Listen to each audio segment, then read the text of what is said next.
उपमुख्यमंत्री अजित पवार यांच्याकडून राजकोट किल्ल्यावर पाहणी करण्यात आली आहे।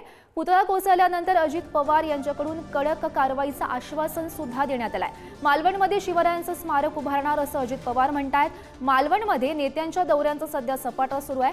आज संजय राऊत सुद्धा मालवणमध्ये येणार आहेत आणि राजकोट किल्ल्याची पाहणी करणार आहेत। सुसंस्कृत महाराष्ट्र कसा असला पाहिजे, कशा पद्धतीने तिथे राजकारण झालं पाहिजे, सुसंस्कृतपणा कसा दाखवला पाहिजे, ह्या सगळ्या गोष्टी आपल्याला यशवंतराव चव्हाण साहेबांनी शिकवलेल्या आहेत। त्याच्यामुळे प्रत्येक राजकीय पक्षाने, आमच्यासहित सगळ्या राजकीय पक्षांनी तारतम्य ठेवलं पाहिजे, तिथल्या नेत्यांनी तारतम्य ठेवलं पाहिजे, तिथल्या कार्यकर्त्यांनी उत्साहाच्या भरात काही पण करता कामा नये।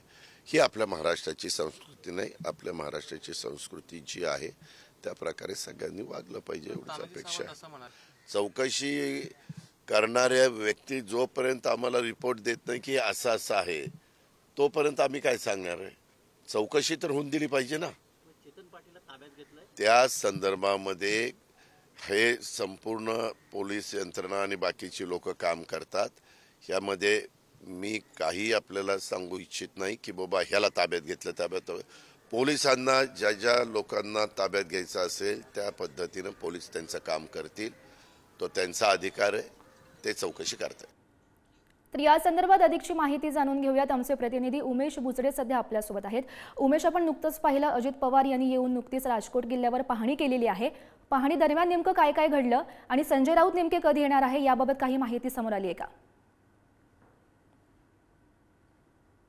निश्चितरित्या आपण पाहिलं की अजित पवार जे उपमुख्यमंत्री आहेत राज्याचे, ते येथे आले होते आणि तब्बल 45 मिनिटे ते या किल्ल्यावर होते आणि त्यांनी आतमध्ये जाऊन या पुतळा जो कोसळला आहे त्याची पाहणी केली आहे आणि त्यामध्ये त्यांनी किल्ल्यावर झालेली घटनाही संदर्भ प्रशासनाकडून माहिती जाणून घेतली आहे। त्यावेळी प्रशासनाचे जिल्हाधिकारी येथे होते, किशोर तावडे पोलीस अधीक्षक होते, इथले प्रांत होते, तहसीलदार होते आणि त्यांच्याकडून नेमकी पुतळा कोसळण्याचे कारण काही जाणून घेतलं। तसंच त्यांनी माध्यमांशी बोलताना सांगितले दोषींवर कारवाई होणार आहे, केली जाणार आहे, कोणी सुटणार नाही असं देखील सांगितलं आहे। जे काम करून पळाले आहेत त्यांच्यावर गुन्हे दाखल झाले आहेत, ते लवकरात लवकर पकडले जातील असंही त्यांनी सांगितलं आहे। आणि मुख्यमंत्र्यांसोबत जी बैठक झाली त्या बैठकीत विस्तृत चर्चा झालेली आहे।